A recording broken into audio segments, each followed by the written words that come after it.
अवध में सोहर होता। कौशल्या जी का कहतनी दशरथ महाराज से, सुनी।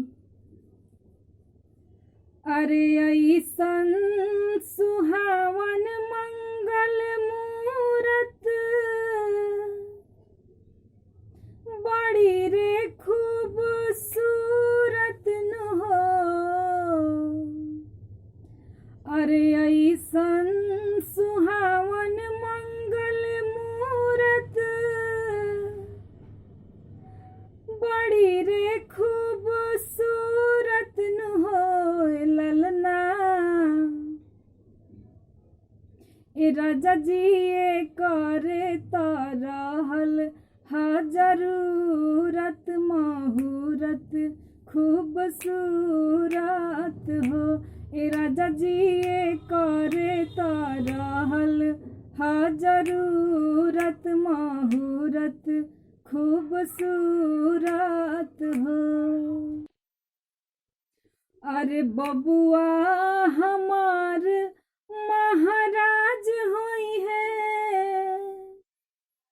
कि राजा धीराज होई है हो। ए राजा जी धातु में हीरा पोखराज होई है, सिरावा के ताज होई है हो।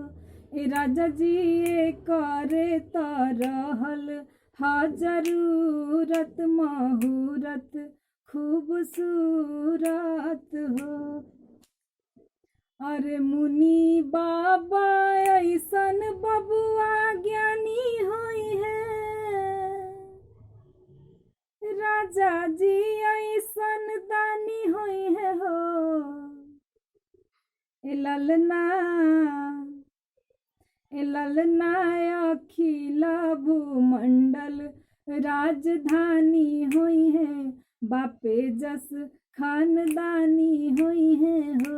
ए राजा जी ये करे तो रहल हा जरूरत, मुहूर्त खूबसूरत हो।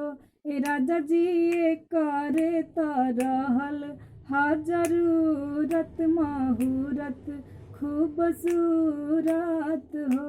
ए राजा जी ये करे तो रहल हा जरूरत, मुहूर्त खूबसूरत हो। एक बार बोलिए श्री रामचंद्र की जय।